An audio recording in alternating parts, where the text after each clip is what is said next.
Hey, what's going on, you guys? Joseph Tubb here. Today is part 4, and what I'm going to show you how to do is exactly what you're looking at right now. After we painted the image, this really cool shark, I brought it into the computer and I digitalized it and created some really cool wallpaper. And I've done this with a lot of my art, actually. This is just another example. You've probably seen this image on one of my skateboards. And I have another one. Here we go. Just a really cool fish. So this is really easy. We're going to use a program called Photoshop, and I created this folder here for this video. And the two things you're going to need is, let's see, the actual image, a photograph of the art. And if you want, like you can see here, I use my signature. I'm going to move this out of the way. A signature, which I've created by simply taking a sheet of paper and a magic marker and writing my name and scanning it into the computer. So what we're going to do is we're going to go ahead and open this up in Photoshop, and this video is really designed more towards people who are a little familiar with Photoshop. We're going to open up both files here. So I'll try to do the best that I can to explain what I'm doing, but like I said, this is really easy. Oh, actually, the third thing you're going to really need is you need to know the resolution of your screen, so that we can, when we create the actual image, we know how big we need to make it. So let's see, on my computer I have a 1280 by 800 resolution. So let's go ahead and memorize that. And what we'll do is we'll create a new canvas, and we're going to go 1280 by 800. Leave your resolution up at 300. Makes for a really good image. We're going to click OK. Alright, so now let's go back. So here's a photograph that we took of the artwork. First tool that we're going to do is we really need to eliminate this background negative, whatever space. And the tool that we're going to use is what's called the Magic Erase tool. We're going to click on that. You want to make sure that your tolerance is up at 100. And the reason for that is so that when we click on this negative space, it completely removes it. Just as a really fast example, if it wasn't at 100, this is what happens. It just kind of deletes it and makes it kind of blotchy looking. So let's make that 100, and let's remove this space. We can use the other eraser tool just to kind of delete some of the other little sections and such, kind of clean it up. So what we're going to do here is we're going to select the canvas and we're going to copy it, and we're going to come over here to our new untitled one, which is going to be the new background.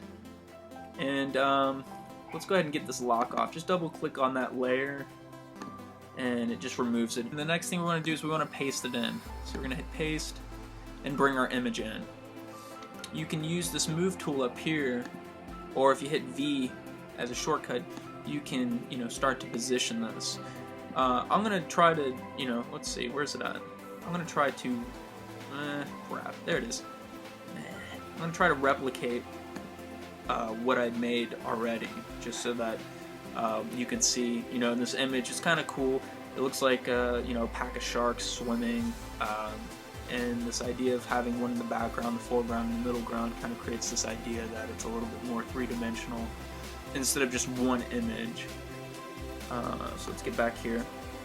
And the way that we do this is we actually duplicate this layer. So what we're going to do is we're going to just duplicate it, click OK, and we can move him over. And now what we need to do is we actually need to make him bigger, make him appear like he's, a massive shark. So if you hit the Command T, or if you come up here to Edit and you go to Transform and you hit Scale, that's exactly what we're doing here. Hold the Shift key down, and what this does is it allows you to constrain your proportions. Otherwise, what happens is you really start to distort the image a little bit. So we're just gonna, we're gonna crease them and just position them, and then just click this check mark to tell Photoshop that you're done with the adjustments, and we can kind of, you know, move him in a little bit more. The next thing is we want him to be in the background.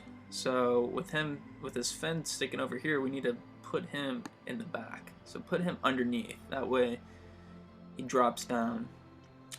You can position this guy. Let's make him a little smaller. So same idea. Edit, transform, scale, or hit Command T and hold the Shift key. Let's make him a little bit smaller.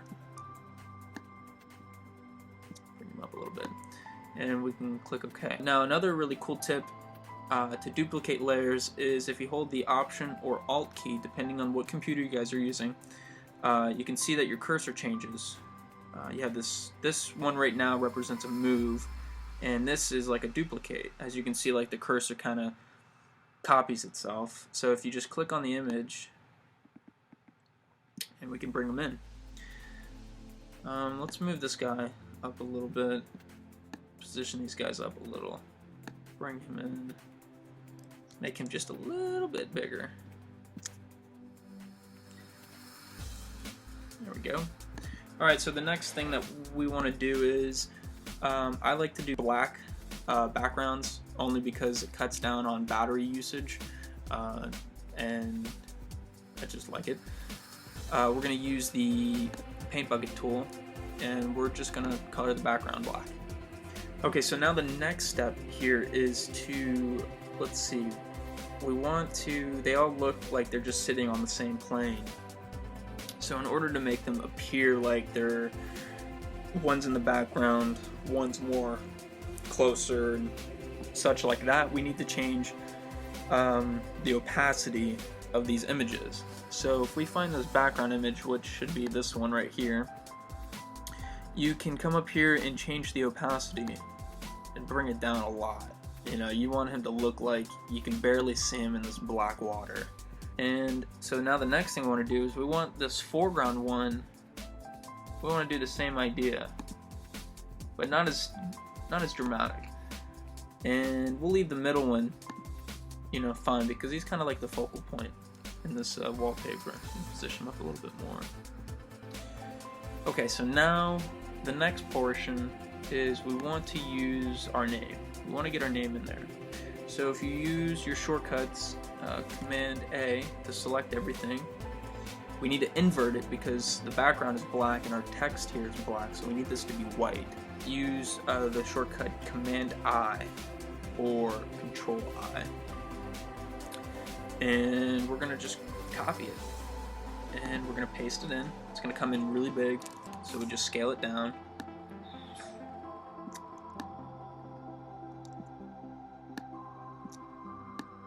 Just place it here in this negative space, check it off, and then add a little bit of text in there.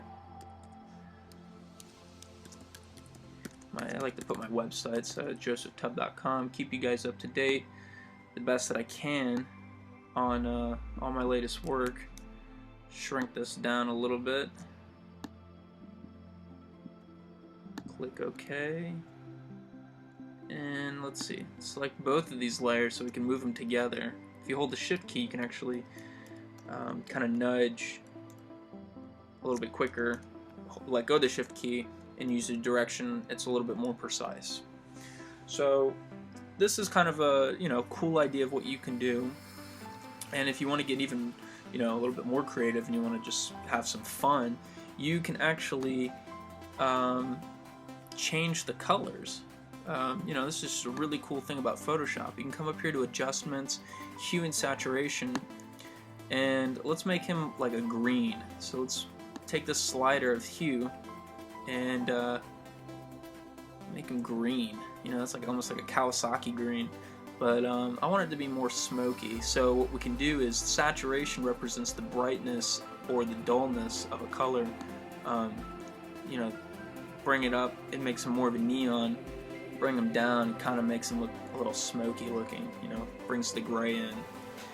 And we can, we can make them white, silhouette them, or, kind of tone them down a little bit. And then we can do this background guy. We can make him, you know, do the same thing, hue and saturation. Let's make him pink. So there we go, pink. Increase that saturation. So now we have like this blue, green, and pink shark. Kind of trippy, but kind of fun. And so now what we can do here is we can actually save the work. We want to save it as a JPEG, so make sure that your format is saved to JPEG. You can save it as, you know, change, title it shark. I don't know. So we're going to hit here and save. Make sure that you have all your options set to the highest quality, just to make sure your image is going to be great. And then what we're going to do here is we're going to create a new desktop so you guys can see the way that this art looks. We're going to right click on the image and set it as the desktop. So, I mean, pretty easy. So this is kind of a cool idea of what you can do. This is one of those things that if you know you're gonna make if you're gonna make your artwork, if you're gonna digitalize your work or make graphics from it, it's a good idea, you know, rule of thumb, to plan ahead and do this type of thing first. And then what we'll do in the next video is I'm going to show you a really cool tip on how to actually paint the rest of this background in without ruining this image. And it's a really neat technique that I learned, and I'm going to share it with you guys on the next video. So please subscribe so you can keep up to date with my videos. And if you want to get on Facebook and like me, my Facebook is there as well. So thanks for watching, and I'll see you guys on the next video. Thanks.